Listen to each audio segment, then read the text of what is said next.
Why am I here? I've been through a lot the past few years, like a lot, and that's why I'm here. Picture this, a young student facing some big challenges in a demanding school had dyslexia and ADHD, which made learning very tricky for her. Every day felt like a puzzle she couldn't quite solve. While other kids seemed to breeze through their schoolwork, she struggled to keep up.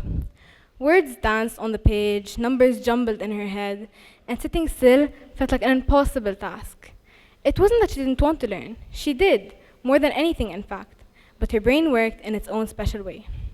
Yeah, this young student, that's me, and this has been my struggle for as long as I can remember.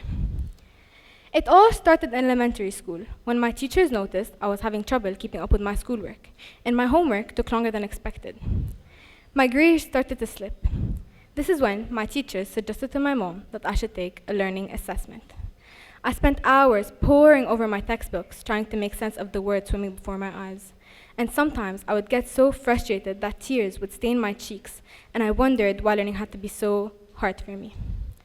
It wasn't just my academic performances that suffered. My friendships took a hit too. I had to skip birthdays, events, and activities to go to my tutor. And the other kids never really seemed to understand why I always seemed so flustered and agitated, especially while reading, reciting, or spontaneously presenting something in front of the whole class. They started to drift away, leaving me feeling lonelier than ever before. Then came the day I received the news I've been dreading. I failed 7th grade. The weight of those words hung heavy in the air, crushing my spirits and filling me with a sense of defeat. But as the initial shock wore off, I realized something important. This wasn't the end of my journey. It was just the beginning of a new chapter. So with newfound determination burning bright in my heart, I made the decision. I wasn't going to let dyslexia and ADHD define me or dictate my future. No, I was going to face my fears head on and show the world what I was truly capable of. So I rolled up my sleeves and got to work. I sought out the help from my mom, who always believed in my capabilities, my teachers and tutors who understood my unique learning needs, and I worked on my patience, perseverance, commitment, and consistency. And most importantly, I believed in myself.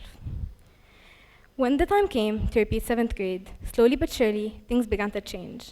Words that once seemed like a jumbled mess started to make sense, and numbers began to fall in place, and I found myself sitting still for longer without even realizing it. But the most remarkable part of my journey wasn't the grades I earned or the tests I aced. It was the determination that I found, and I found a resilience that refused to be broken. And I believed in myself. Armed with a newfound sense of purpose and a bag full of strategies, I worked on my assignments with dedication.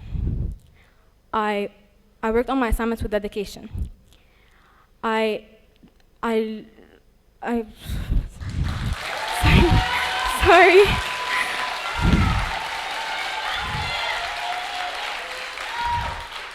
But the most remarkable part of my journey wasn't the grades I earned or the tests I aced.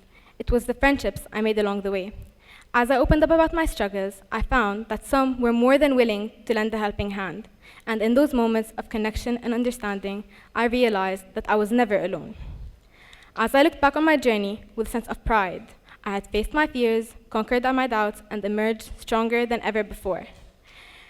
And I know that there is nothing that I can't accomplish with a little bit of dedication. I fell down, but I stood up even stronger. Thank you.